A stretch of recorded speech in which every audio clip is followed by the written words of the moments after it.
to the Braw and the Brave with me, Lisa Kennedy, and you know what I'm going to say, because she says it every episode. If you're not already following us on the socials, we've had a wee flurry this week, thanks to Gavin Oates. Yes, Gavin, thank you so much. If you're not already following us on Twitter, are we on Twitter? We're still there. We're still there. But come on TikTok, Facebook, Instagram. And of course, we're on Patreon if you want to support us there. And if you're watching this on YouTube, you've got to click that wee button. You know, the wee thing will come up on the screen. Click it now. That would be lovely. We really appreciate your support. And talking about support, we are sponsored. This episode is sponsored by Go Kids Performing Arts, which is in Wishaw at their amazing venue, The Other Kings. And I actually visited the other week there. The lovely Gary King. I mean, if you know Gary King, you know. Very incredible human, and what an amazing venue, and what an amazing opportunity for young people to learn acting skills, dance, musical theatre, and just be part of a collective, part of a team. I think it's so important. Somebody who works in the arts and works with young people, even if it's not a career choice down the line, I think being part of a musical theatre group or a dance group is something that's really quite important for young people to express themselves, to get transferable skills, and just have a lot of fun. So if you've got a wee person, a young person in your house, definitely check out Go Kids Performing Arts in Wishaw. They have amazing opportunities. I think they're going to New York next year on a trip. They're always up to something. So thank you to Go Kids Performing Arts for sponsoring this episode. And now, I feel like there should be a big drum roll in pyrotechnics because Hannah Howie is on the Braw and the Brave! Yes! We made it. We made it. I mean, literally, she's just off a ship. Just off a wee ship. Just not a wee ship. They had Versace plates. They had Versace plates. I know, I love that. That's the takeaway. I was watching your vlog and I was like, I mean, this is next level. This is no and you know, like a Calmac ferry. It's not. No dissing Calmac ferries. No dissing the Calmac. We love the Calmac. They do us a good service in the West Coast of Scotland. But the Versace plates, and those are the things that go missing the most. Honestly, God, that's the first thing I thought, are people taking those Versace plates at the dinner table? That's what I've heard on the grapevine. Are they? And it's a very cheeky. It's a bougie ship with bougie clientele, but they sometimes just a wee silver spoon in the bag. I mean, so thank you for being here. Because I mean, she's on coffee number. Well, she's had 2 coffees and a decaf tea. Otherwise, I would start shaking. And she's performing this evening. Apparently. She doesn't stop. A version of me will be on that People stage. say I'm busy, not a patch. No, I was thinking about this. I think you are possibly the busiest woman in Scotland. Because I was like, when does she sleep? When does she have time with her cat, Ted? We had fleeting interactions, one of which last night I was not impressed by, was left half a mouse. I thought he was a lover, he's a fighter apparently. He's a cat. He's a cat. And this is how we connected because my cat went missing last year under my floorboards, and the lovely Hannah Howie shared that, I mean, everybody in the world knew this cat was missing. And you shared it, and I was like, you're such a lovely person, because not everybody's a fan of cats. Which is fine, each to their own. Totally. That's okay. I was following you like under the radar, like, I was like, you know, I don't know Hannah Howie, but I'm following her. And then you shared it. I was like, Hannah Howie shared my cat. Ted was underneath your floorboards. He was under the floor, yeah. Totally. The whole time. The whole time. Even though I recorded my voice saying, Ted, and played it for my neighbours for the whole week that he was missing. Ted just wanted a wee holiday. He just wanted some time out, a wee silent retreat. I understand that. I was going to say, you, of all people, must understand that, a silent retreat. I mean, in terms of like there being lots of noise and busyness in your life, is that just something that you have always gravitated towards, like being a busy, active, creative person? Yes. I was actually on the phone to Chris Stewart Wilson this morning, and he was like, is this too much? Another lovely human. Right, and he said to say hello. Oh, I love him. He's so cool. He's amazing. And of course you are doing lovely things with him. That makes sense to me. We'll get there. Yes, we'll get there. So you were on the phone to Chris. So he was saying, is there too much going on in your life right now? And I went, no, there's a level of pressure I think I flourish under. Mm-hmm. There's a tipping point like anyone's got, but there's a level of multitasking, multi-rolling I love, and I really actually thrive underneath it.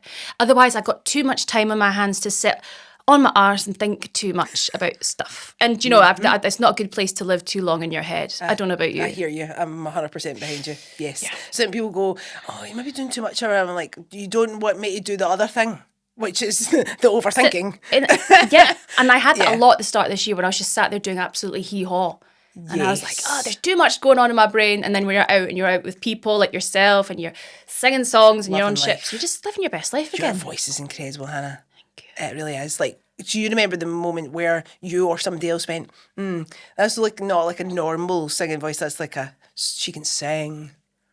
No? No, I think my mum was like, could you please a bit quieter? But then she had to listen to the 6-year-old me practicing, and that's never a nice thing because you're just going over the same line again and again and again. And I think that's the way it should be. But, you know, rehearsals are not meant to sound perfect. That's the whole point. True story. But you no, were rehearsing in the car here. I heard. What song were you rehearsing this morning? I was actually rehearsing I Will Survive. Oh! Because I know it's one of the songs that everyone knows apart from me. And I was like, I actually don't think I know the lyrics. I know you just go, you know that song, but you're like, do I know it? I when I'm know left a to my own devices. I know it in the shower, but that's Yes. not the same as knowing what you're on stage in East Kilbride Village Theatre on a Correct. Saturday night. Totally.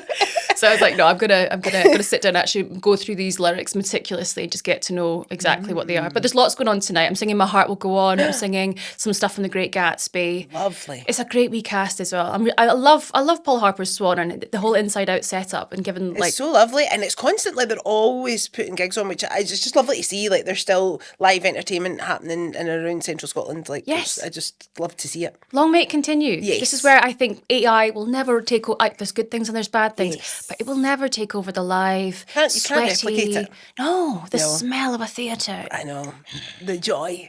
And was that like always the thing? That was always the goal, to be a performer. Yes, I think secretly, whether or not I wanted to admit it, it was always the goal. I did do an undergraduate in psychology, but I always snuck out to the theatre. See, I went into uni via psychology too, and did an English degree. Of course. But the whole time was like rat-tat-tat Yeah. in the background. Tapping under the library seat with your wee foot. Totally. I didn't know that That's about you. interesting. Yeah, totally. Where did you go? I went to Strathclyde. But like you do 5 subjects in first year there. Yeah. So, and then I was like, maybe psychology's not for me. So English and Spanish, and then eventually English wee honours. Spanish as Yeah, totally. Aye. Well, yeah, but I love the fact that I have that kind of Totally, different me basis. too. Actually, I'm like, I don't regret it, even though I'm not like using it as such. But I guess you are. But you are. Yeah. A lot of it was rats in my first year talking about psychology. But then, Yes. now I'm like, there's that. And it's come on. So I did it, 12, 13, 14 years ago now. Yeah, okay. But it's come on so much since then, psychology. So you were in Edinburgh? I was at Durham University. Durham, Yeah. right? Wow. So you moved away? I did. My dad was like, why? You have to pay for it down south. I was like, it's a good place to go. I went to a school and there was like, you need to go to Cambridge. And Durham was like the second down from Cambridge. So I was She's a like, clever gal. I'd work hard. And I don't think, that's very kind. But I do. I love getting into the nitty gritties of books and stuff. I have the academic side to me. I do. And that's just from school. I've always been a bit of a nerd. Me too. Really? I had no pals. Aye, I had no pals. I had like one pal at high school. It's so funny, in terms of the arts, I didn't really show that side at school. Like, it was very much like after school and out of school kind of thing. I think I did the school show. I was Marty in Greece, but it wasn't like cool. Like, nobody thought it was cool. Do you know what I mean? No, theatre was not a cool thing to do at school. And then people might see it who are like not your usual theatre goers, and they'd be like, yeah, that was actually a nice wee performance you did there. But it was not romantic after like a day of school to go for a 6 o'clock rehearsal with 3 hours in the dusty concert hall. I loved it. Yes. really And did. singing and dancing and acting, all the disciplines, yeah. I'm not a dancer. I think you are. I feel like just watching you, I'm like, she can move. No, this is the misconception. I think some people do think that. And then I'm a strong mover and I love dancing. Yes, well, that's it. That's the main thing. That's the main thing. That's all we need. And I can do a really good right kick. Well, you were stretching earlier on. I thought you were going to give me a nice puncture thought- there. you I was like, whoa, I'm excited. No, I wish instead of brownies I'd actually gone to do ballet. I've always said that, but alas, we do what It's we also do. a brownie as well. I feel like we're the same person here. Although I'm not. I'm like the bargain version of that. I'm not this version. No. Yeah, I was in the brownies as well, and the guides. Yeah, totally. Yeah. I love the brownie. I did enjoy that time, but I do think it would be more useful Yeah, to I be know, to like win the ballet learning class. how to pick up an 8 and retain it in an audition like setup. Do you know what I mean? Like that's half the battle is the retention of it. Yes. Under pressure. Fine with singing, fine with that. But like it's Yeah, because in terms of the singing, like you're like, I mean, your voice, but that's like something people go, oh, you got a lovely voice, but like, yes.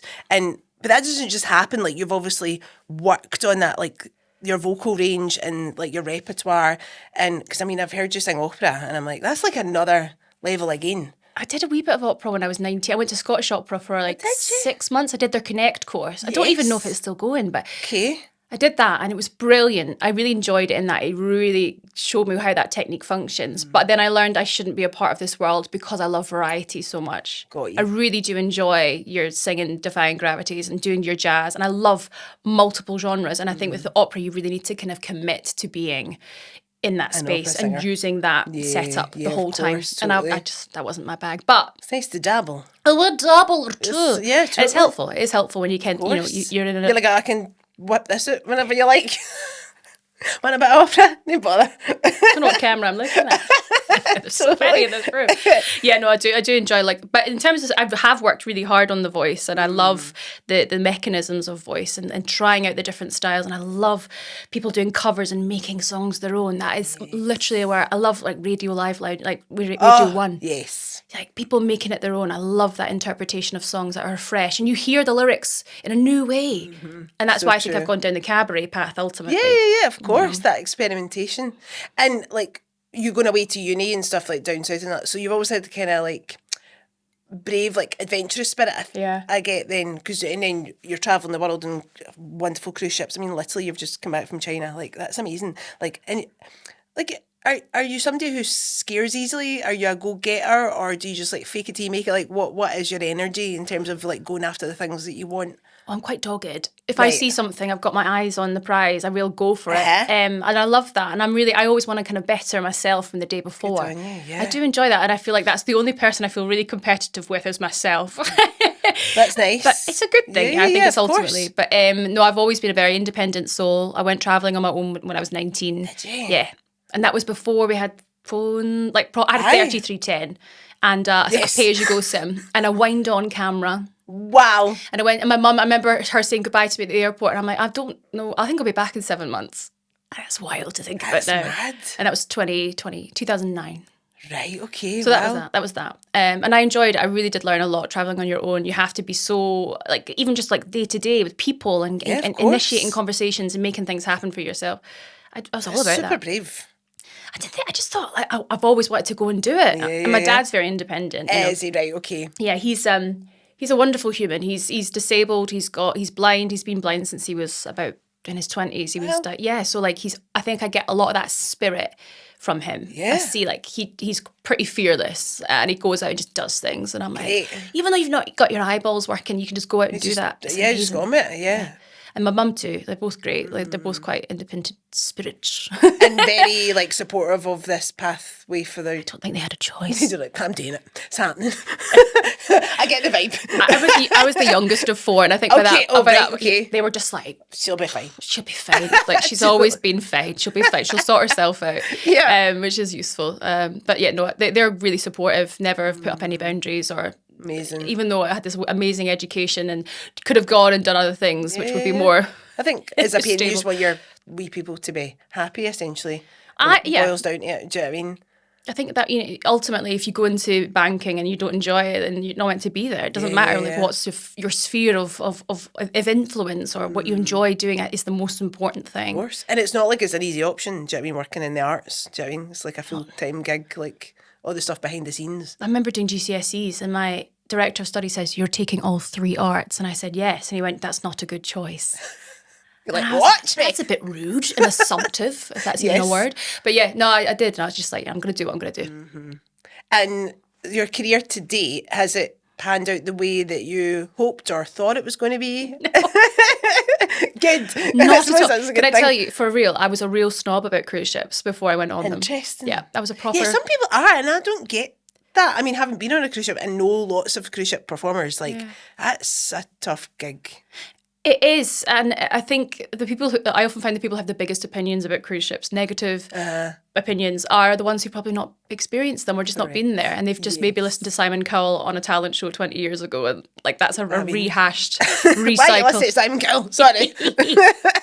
I know. I mean, I love them, but I definitely was a bit skeptical about going on them initially. I wasn't doing it for creative reasons, put it that way. And then I ended up finding so much creativity and joy and freedom. I remember the first time an entertainment director, I was in the cast and Princess, and he went to me, "Do you have your own 45?" And I went, "What do you mean? What's a 45?"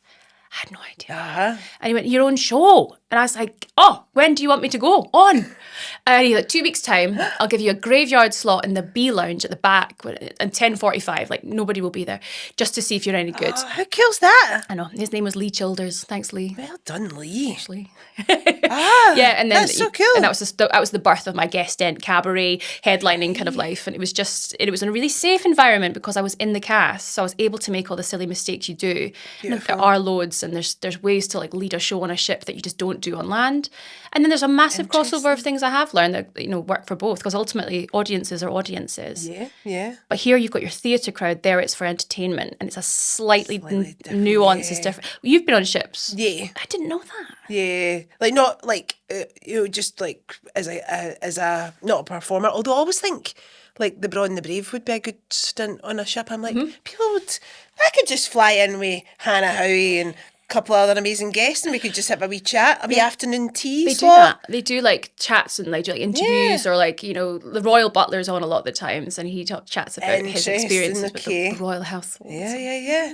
Yeah, I think it's like actually one of our new dancers at Belinkies, she's just come off 3 ship contracts, I think, and it's as a dancer, I was like, oh God, that's something that I wish I'd done. I mean, there's loads of things as a dancer I wish I'd done, but I just didn't have the confidence to go after those things. I think now in my 40s, I'm like, I wish I could just go and do things now, but I can't. You can't, but you can do anything you want at any age. I think with ships, it is a younger person's game. I would offer in terms of 20s. I'm really pleased I did the cast in my 20s because it was just like, you're seeing the world, you're on a great wage, you're getting to know like different cultures. Like I'd never been outside my own little bubble of travel until I was working with people from all different walks of life. So cool. And then you are on stage every night. So in terms of just the technique required, the dancers on ships need to compensate all the time for being at sea. They're honestly some of the strongest dancers I know because they need to do of steel. Their core is incredible. Like one of my bridesmaids, hey Jess, she is just one of the best people, but her abs, I was like... Can I just say, a moment for the bride. You actually were a vision. See, when I saw that photo of you, I was like, oh my God, you were incredible. Thank you. You looked amazing. Thank you. Did you have the best day ever? I did. I had a great... I feel as if that's when I came into like following you and knowing you, like, and then I was like, married. That's so funny. I loved it. It was a winter wedding. It was on the winter solstice, and it was raining, and I had a great day. And I need to say thank you to the Oran more because I love them. Venue. Yeah, beautiful venue. They just look after me so much in there, and the whole team in there. I love them so much. And Barry won. He organised our wedding. He got organizer or like wedding organizer of the year a couple of months ago. Yeah, he won it, and I was just like, of course you did. And Carol Smiley married you. Carol Smiley again. Carol, she's lovely. I met her at a Women's Institute gig once. Yeah. She made these amazing like period pants. Yes. Yeah, and we were doing performance. She was like, Carol's! And we were like, hiya. I was like in Manchester or so, I can't remember where it was. And she's the loveliest person. She is. And then I saw her, she was doing that, and I was like, this is correct, being a celebrant. I can see that being a thing. Really owns the room in a way that, and she's very magnetic, and you feel so safe because as a bride, I was thinking about a gazillion things. Right. I was just like, are they happy? Are they here? She's on that seat. Great, fine. And I'm like, Hannah, you're like, this is a show. It did feel a bit like a show. And then, but then we got to the vows. That was like a different ball game. It's just you and him. And Carol just giving, and I actually had to ask her to say it again. I got so choked up. Oh, bless you. Is your partner a performer? Absolutely not. No. You're like, no. No way. That's sometimes nice though, that you've got somebody who's like removed from that world. Yeah, exactly. But gets it for you. And he's great as a kind of reference point for me. I'm like, here's an idea I've got. How would John Smith or Graham McLean, that's his name. Graham, are you entertained? Are you, what do you think? And he usually says, that sounds like a rubbish idea, but you'll do you. I just need to give you what I think would work. And then, he'll come and watch it. He's like, yeah, that idea that you mentioned actually did work. But he's wonderful, and I love him to pieces. He's been so great with me since since we've got married. Since before then, but there's been so much thrown at us as a couple since we got married and beforehand, and he's just been so steady and consistent. And he does sing. I should mention that's how we met. Okay. He was my singing student. Shut up. Yeah, because you teach singing as well, which I'm like, I need a lesson. Always. I've always I've got this wee studio. I used to, but I'm selling my house and I'm moving next week, so I don't have a studio at the moment. Right. But I'll wait until you move, right? I'll not turn up at your door like on moving day. Excuse me, Hannah, can I have a wee second? Could you just could you sort this out, please? He was my singing student during COVID. He was like on the screen for 6 months, every single Wednesday at 6 o'clock. Good on him. And then we Just for fun, just or for fun. good Just on for him. fun. No, obviously the universe was like, correct. Yes. And then I messaged him and saying, I fancy you. I messaged him. I mean, of course she did, because she just gets the job done. I was like, I've hit 30. I'm going to say what I want now. Ah, good on you. Yeah. Now you're married. Never married. Yeah. And like you said, what a time you've had. Yeah. Wow. Yeah, it's been a lot. So obviously I was trying to like through your social media at the time, just like I was like, who is this amazing person? And then you started to discover, and obviously social media is only part of the story. Yeah, and I'm really aware that I want to be honest on social media, and I think I've definitely been guilty in the past of just putting up the highlight reel. So now I'm a bit more like this is everything, including. Oh my God, you can't imagine. You will never know the people that you've affected by your honesty, and because as you're going through this life altering thing, you're also sharing it for other people to be like, this is happening to me, and this is maybe happening to you, or something similar. Yeah. But look how I can be the next minute on a cruise ship, pure entertaining the world and having like the best time. Yeah. So I don't want you to start the story where I want you to start it. So I want you to start the story where it makes sense for you. Yeah. So I mean, today it's 12 and a half weeks. Mm-hmm. It was the 13th of January. I had a complete double mastectomy and reconstruction. And these are definitely not real. And they're great. They're healing and everything's just happening as it does, But I couldn't have done it, honestly, without all the family and friends support. I just couldn't. My sister drove me in for all my appointments. My husband was picking me up when I was nearly fainting after there was so much got in the NHS. I had a brilliant team, the nurses, the doctor, everyone in there. So first of all, I need to say I wouldn't be here, and it's great to be here 12 and a half weeks after the fact, but I wouldn't have been here without all that. Course. But I've got BRCA2, which is the genetic fault that gives me a really heightened risk of breast cancer. And how did you discover you had that? We were doing, my brother-in-law was doing family tree research, and he discovered that lots of women were passing away. And he mentioned to my sister, and we were like, we should probably get that checked out. It was such a casual conversation. Wild. I know. It was so funny the way it kind of came about. It was very random. And then before I got the result through, if you like, I remember just saying to my husband, I think I'm a witch and I think I've got it. It's from a past life. I'm being punished. But no, I remember saying to him, I think if I've got it, I will just go and get the surgery, because I can't deal with the mental capacity or the mental load of thinking I might have this. Yeah, will I? 85% is just too high as well. I can't. And do they advise you? They don't advise you. They just give you the options of, you can just wait and see, or you can do something about it. Yeah, you can. And it's up to you. Yeah, there's a few routes you can go. There's there's a surgery, the double mastectomy. There's also tamoxifen, which is a drug you can go on, and it lowers the risk by about 35%. Okay. But for me, I was looking at of course I went and looked at all the studies about tamoxifen, and one of the things about it is it might affect, first of all, you get kind of perimenopausal symptoms. And at the time I was like, I'm 33, I'm not quite ready for that yet. And then I was like, it affects there's some studies that say it affects your voice, like focal fold mass. And I was like, oh, I can't be investing in that. Yep. And then there's also just vigilance, like having an MRI every year and going in, just checking yourself. But that, with my work and everything, and I was just, no. Interesting. And I was just like, this is going to be all or nothing for me. I'm going to go and get there. It's such a humongous decision to make, and it's so brave. Because the buck stops with you. Essentially, it's your choice whether you do that or not. Yeah. Massive. I just find I'm just in awe of you, like, to have to make that decision and go ahead with it, and like, you're here. But I just feel so lucky. Like, I genuinely do. Because imagine if I hadn't found out. Well, this is the thing. You're like, the universe sometimes, like, thank God your brother was doing that. Right. And like, there's people, and it's just this sort of generation. Actually, I was just on the ship, and there was a woman in the audience. I talk about it on the ship, and she sat there, and I see her in the front row, and she's just flooding. And I said to her afterwards, she's from Scotland, and I said, so what's up? And she went, I had the mastectomy about 30 years ago, just when it was sort of becoming... Wow.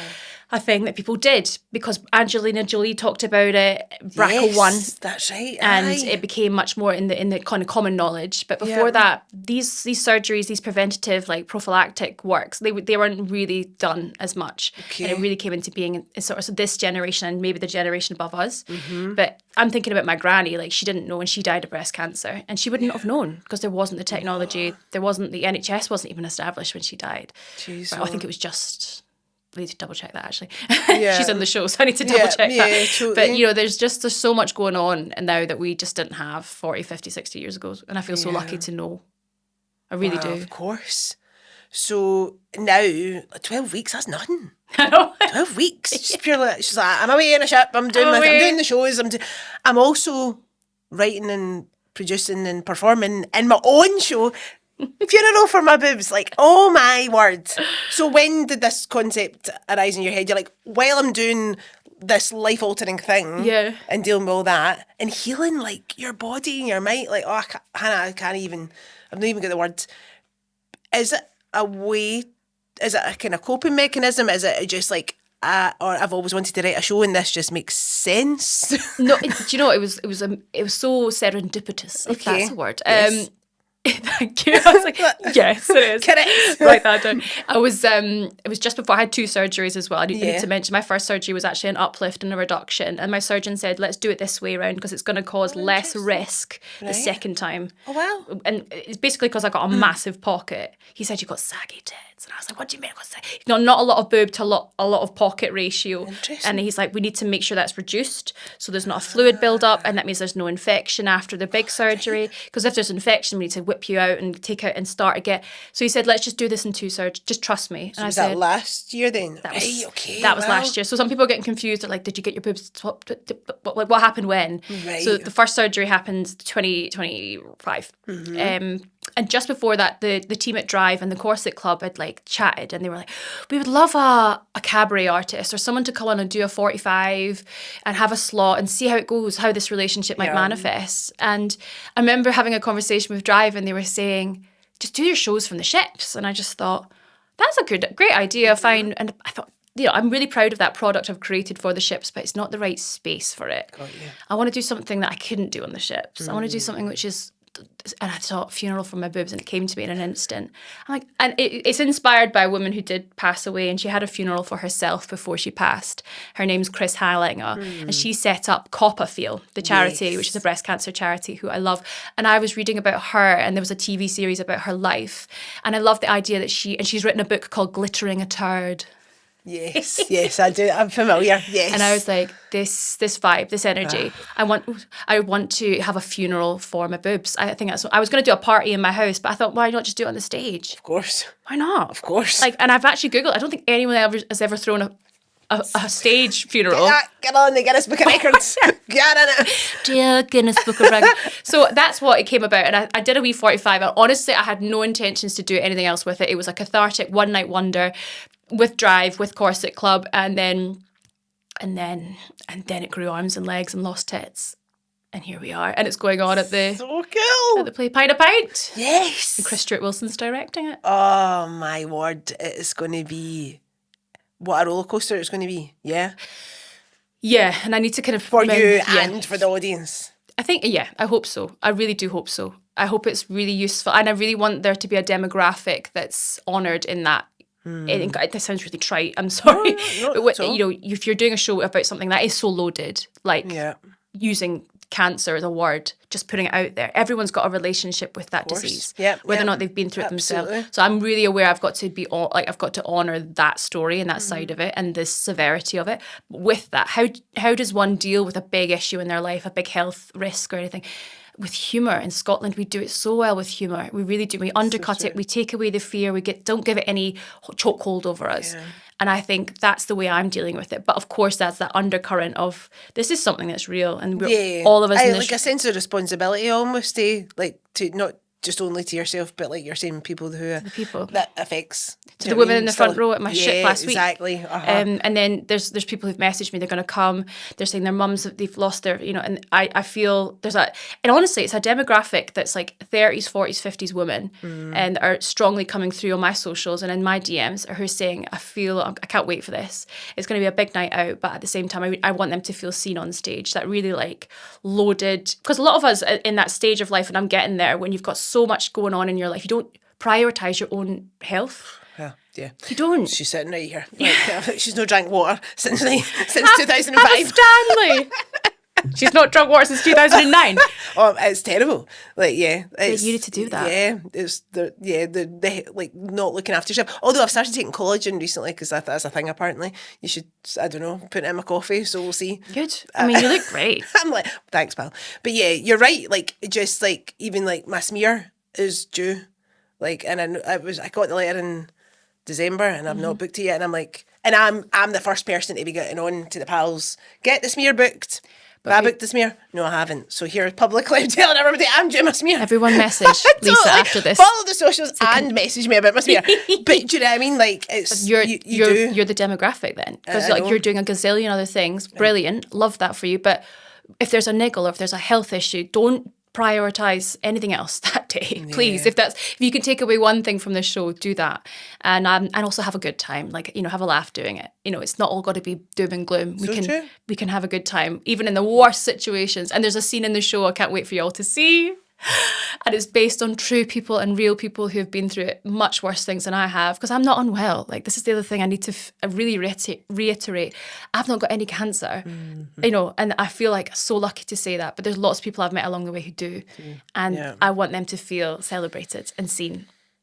Oh, I'm so excited. But you're like, even recovering from a massive surgery and like your life and your body being different now, like that's a lot to contend with. Like, I just think you're amazing to have gone through that and putting it out there so publicly, even just on your Instagram, but then doing this show and the whole time you're talking about other people. Like, the whole time you're sat here, you're talking about other people and the responsibility, but all the while you're still dealing with it. Do you know what I mean? Like, I think it's just incredible that you've... Maybe I'm here like that moment. Do you know what I mean? I might have to just have a wee moment to be objective about it. But at the same time, it's been so cathartic to write this. I bet. And I think you can often see your own experience in others, or you can see the reflection of what you've done in the reaction, maybe. I don't know. That's just the way my mind works. And I'm looking forward to getting it out on the page. I've got so much to say, but I feel like it's going to come through in this show. And what a process to write it. I can't imagine what that was like. I was tweaking it in real time. And I even like the producers at Play Pine were like, could you please send us the final version of the script? Yeah. Neve, I'm so sorry. I just need to do a final tweak on Easter Sunday. Like, there's another thought that's come into my head. But it was from the reaction I had and from the conversation I had with that woman who was in the show. I needed to get a wee bit in just as a nod to her, even if it's like a poetic license. But I am putting things on handles of truth.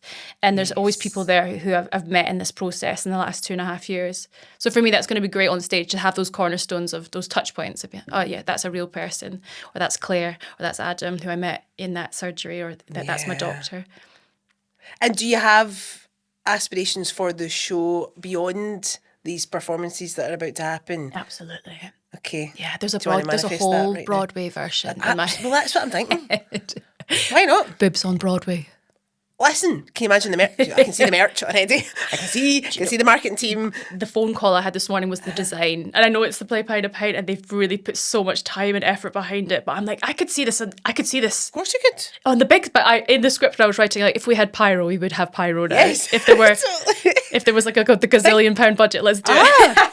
But why not? I mean, you have to think that way. Every musical that's on Broadway or in the West End started somewhere. Do you know what I mean? Like, somebody had the vision of going, this would be a thing. Yeah. And I think real life stories are like issues that affect real life people. Like, they have legs. I mean, people gravitate towards that kind of thing.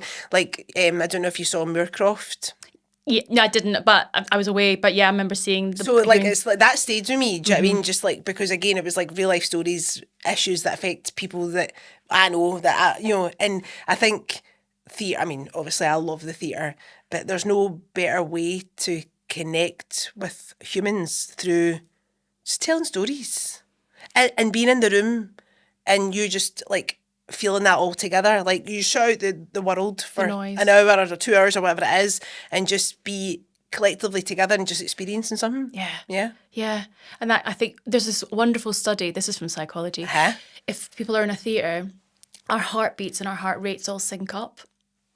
So, and they did this test in Broadway audiences, and people who are watching these scenes that are massively dramatic or really gutting it. Everyone's heart, despite what's happening on stage, and despite that we're all different creeds and we all come in from our different days, we come in and we all have the same frequency. We all attune. And that for me is magic. You can't you just can't. You can't bottle that. You need to come to the theatre. You do. You do. And we all know what that secret is. And if you haven't lived yet, darlings, go to the theatre. Like, I feel massively like privileged to just even be like have my toe dipped in that world. Do you know what I mean? I really do. And like places like Drive is amazing. Ross Baxter was the first Braw and the Brave guest ever. I didn't know that. Yeah. That's crazy. Because he was like, so he was a young person and now he's ancient. No, I'm joking. Correct. I mean, he was. And he was in an Amdram show that I choreographed when he was a kid. Wow. And then he came back to us and he was Baby John in West Side Story when I did it. And then he was in a couple other productions. And then he went to study. And then I was in a TK Maxx once in Coatbridge. And I was like, Ross Baxter. I was like, I'm starting a podcast. You're going to be my first guest. And he was like, right. And he came to the house. So yeah, so I like, he's like, well, we Ross. We Ross, I call him. Like, I just love it. And Kiara, like, they've been on the podcast talking about Drive. And I think it's amazing. I've been to a couple of drives. Like, they're amazing what they're doing. And how exciting to be working with them in what is still the infancy of their. I mean, they've been together 3 years. Yeah, and they've achieved so much. Exactly. But to be on that bus and be like, I was there. Yeah, exactly. It's such an exciting time to be like with such a young company. But it's so cool for them to have you bringing your show and collaborating like this. Yeah, it's been really symbiotic for sure, and I love the fact that we've got the youth and they're bringing in a different kind of crowd to play Pound of Pint as well. They're going to be bringing in the graduates, the people who are just don't even know where they are in the industry yet. Totally. And that's exciting because Play Pound of Pint is a wonderful experience. There's such a depth in that lovely structure and a really loyal audience, but combining that with the youth and with the energy of Drive, I think it's going to be... That's so true. And set in the Oran, my favourite building in Glasgow. I know, totally. I also need to shout out Dave, who runs the Oran, Dave Robertson.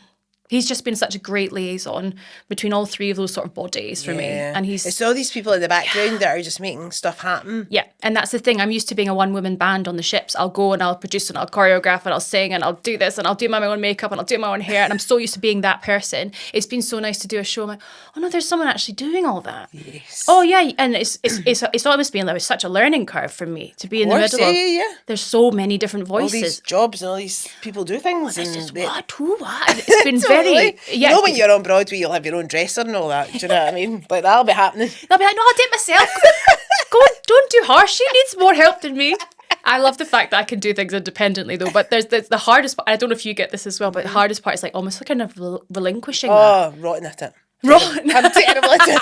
I'm like, I'll just do that. I'll do it. I can do it all. It's a trust thing as well, isn't it? And when you get that team, because I've got that at Berlinkies, like, I know, like, so, like, my right-hand woman, Christina, like, I can trust her, if she's going to pick the costumes to the weekend or whatever, I can be like, I know, she's in my brain. She knows what I'm going to suggest. Do you know what I mean? She's already there. She's there. Yeah. And that's, like, these people are, like, gold dust. Yeah, and you need to like really cultivate that team, and know who's going to, for each project that you do, who you're going to invite to the table and who you're going to share that with. I think that's a really important decision as well. Absolutely. It's so exciting. Like, I'm so excited for you. Like, I feel like I'm lucky to be like sat here with you now and be like, so then this all happens and then it just snowballs. Lisa, it could be shite. It's not going to be...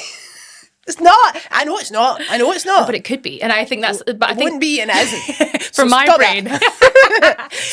For my brain, it's like... She's like, I'll have a lovely time. At least I'll have a lovely time on the stage singing songs and I'll go back to my ships and never see anyone again. No, I'm fully... This is the thing. If I go on stage and I put too much pressure on myself, it's never a good space to be in. No. So I need to give myself permission to mess it up, to be a bit messy on stage and to allow... But that's the raw, like, that's what you want. You want the real life. You want it's a human on there. It's a human. It's not an AI generated thing. Do you know what I mean? Like, I think as a performer or an audience member, you want to experience something real. And actually, it's quite endearing, I think, if the audience feel that it's a real person up there, that you are flawed, because we all are. Nobody's perfect. I mean, I have a genetic fault. I don't know about you. Like, I think I win on that that front. What, have you got one? No. That'll be me. That's my trump card. I totally listen. Wow. I really admire all the words, the bravery, like, but just the gumption to turn something that's scary and deemed to be negative and really hard and life altering and scary and all the things, to turn it into something beautiful that is beautiful for you, beautiful for your circle. All your friends and family will just think this is amazing, and it is. But also, it's a gift to other people. And like, already your story and you sharing it on the ships and writing this play, but then also putting out there, like, you can't imagine whose lives you're going to touch and who you're going to affect. You probably won't get to know to the extent. And there was lovely. I really hope there's a pebble and there's that ripple effect. Yes. I really do hope that. And there was a wee guy again on the ship last week, and he came up to me. Oh, I'm going to get emotional. No. That's okay, right? But he came up to me. He said, I've not been well, and I've really been put off this appointment of going to the doctor. And I said, well, you should probably go to the doctor. Yeah. And he's going to go, and I think it's also because he's a man, and he's like, I don't want to be weak, and I don't want to be, I'm like, it's but okay. the fact that he came and told you that, like, I know. you'd obviously. Yeah, and I was like, oh, if that's one thing I've done this week, he's going to go and get himself sorted. And it might be nothing, he might be fine. Do you know, but it's the going, and it's that just go and get it looked at, whatever it is. It's so scary, that first jump in the car, but go. I can't imagine. And if I can do it, you can do it. That's it, you know. Yeah, I think people probably look at you, because I certainly looked at you online, and even now you're sitting in front of me, I'm like, Hannah's dead brave. She just gets stuff done. She's like, but you're a human. And I can't imagine what you've gone through and what you're still going through. So I just, like, I see you, and I think you're amazing. And don't, Lisa. I do, but like, do you know what I mean? Because it's all the, like, exciting and, you know, brave and bold and all that stuff. But it also, there's a human who's been through some massive. And we're still, you know, there's things to go. That's the other thing to say. Like, BRCA's not just breast related. And I'm like, this is just the start of a long journey. You know, I will have to get a hysterectomy in about 10 years' time, because that's also ovarian. It's also an ovarian risk. It's not as high as breast, but I'm like, this year is all about the boobs, and I'll deal with that. And then, you know, there's the whole thing, if you want to have kids, do you want to pass it on? And if not, IVF. It's an ongoing thing, but I feel like I've done the first big step, and the big risk is now gone. So I'm taking that as a win. 100%. Like, yeah. Like, you have to be in the moment with all of this. Otherwise, you get snowed under, I think. Yeah. You really could get I mean, that's a rule for life, but something as massive as this, and then doing the show and write the show and make the show, and, like, I hope you just have a lovely time. Yeah, me too. Do you know what I mean? Like, you know, just, like, because the thing is, you're a total world-class pro. You're just going to go in there and smash it. So there's no doubt in that. You don't need to worry about that. That's happening. It's a given. So for me, I'm like, right, you just need to make sure you have a lovely time and enjoy it. Because that's what we're all here for, doing the thing. Like, do you know what I mean? Like, everybody else will have a nice time. You don't need to worry about them. It's a given. Hannah Howie is on the stage. It's happening. As long as you're having a nice time, because all that work and all that effort and all the emotion that's gone into it. Just you enjoy it. Enjoy yourself. Yeah. If you're having a rare tear on stage, I think it always translates as well. Like, it's infectious. That's so true, actually. I know, because I said that to the dancers. Were doing a new dance last night, and you just feel the anxiety. I mean, I'm dancing it tonight, so we'll see the anxiety in real time. She's got to actually do her own choreography. Me too. I'll be thinking about you doing. I can talk a good game until I have to do it. Jane, I'm behind the curtains 5 seconds longer than I need to be, and I'm like, right, get me out of here. I hate this. This is horrible. Rocking in a chair. Not good. I'm like, this is why I'm a choreographer. Why do you keep putting yourself back on the stage? But yeah, just saying that to him, like, I was like, you need to just enjoy this, like, because that will be given off to the audience. Do you know what I mean? But it's hard, because there's so much pressure on you. Put so much pressure to be perfect, which is an unrealistic expectation. But I love going for the best. Like, there's nothing wrong with aiming high, aiming for correct. But, and I think we can be quite bad in Scotland sometimes to be like, oh no, me, like, oh no, I'm not that good. Oh, And I've learned actually from my American friends on the ships, Yes. the biggest takeaway for me is when they go into an audition, they give 110%. There's no modesty about it because there's no time for that. No. And I've picked that up. I remember going into the cruise ship industry and being like really modest about things, not pick myself up for stuff and just being a bit loosey-goosey about it. That doesn't serve you. It just comes across as disorganised and unprofessional. Yes, okay, got you. But I think it was just a wee cultural thing I had, or a wee hangover of being Scottish, that wee Scottish girl audition. No, but that's not what I'm about, especially not in my 30s. Like, the older I get, it's so exciting getting older. That's such a great statement. I love it. Honestly, when I hit 30, that's why I messaged Graham, my husband, and said, I fancy you. I thought, I'm 30 now. I can do this. Life. But do it when you're in your 20s. Anyone who's watching this is in their 20s. Do it now. Don't wait for permission. Like, because I'm the opposite. I need to borrow, like, bravery from my early years or stuff that I did then that I'm like, I wouldn't do that now. It's so annoying. Do you know what I mean? You're like, this experience or this, like, wisdom that I've got. Yeah, and you do. And I'm like, no. So I'm like, having to borrow from her, that girl. Yeah. But then there's still loads of stuff that I didn't do. So I think it's just a personality trait. I think I'm just a big fiery. So what I do is I invite to start a podcast and I invite really Braw and brave people. There's Danny here. There is Danny here. Invite really Braw and brave people like Hannah Howie. And then I just get that energy. I go, well, there's that human there sitting in front of me and she's amazing.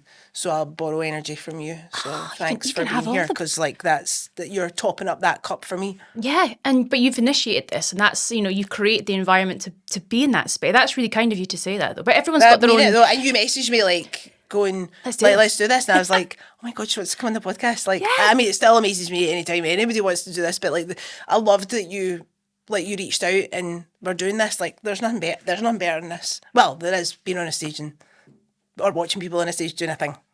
Doing a thing. Barely. Which you're going to be doing tonight. So you're, a month away from Oran? Yes, what's the date today? It's the 11th. Sorry. This is not the 11th. No, it is.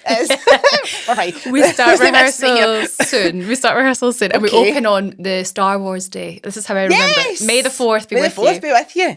So we're opening on that day, and that's a week at the Oran and then a week at Gaiety. How cool. Yeah, I love the Gaiety. I've done panto there loads, and there's such a lovely wee team, and it's exciting for that theatre. And it's a real community theatre. Like, it nearly died a death, and then people got right behind it. Love it. And she's rallied. And then we're going to Assembly Roxy in Edinburgh. Cool. I know, and I've actually never done a show in Edinburgh. Not really. I've done fringy stuff, but I don't. She's coming home. She's coming. I know. She's a secret East Coaster. Everyone knows. And then Broadway next. Yeah, then it's the boobs on Broadway, but we'll get there each day at a time. Just give me a minute, I'll do it. Just give me a budget. I know, that's it. I just see some pyrotechnics and run away.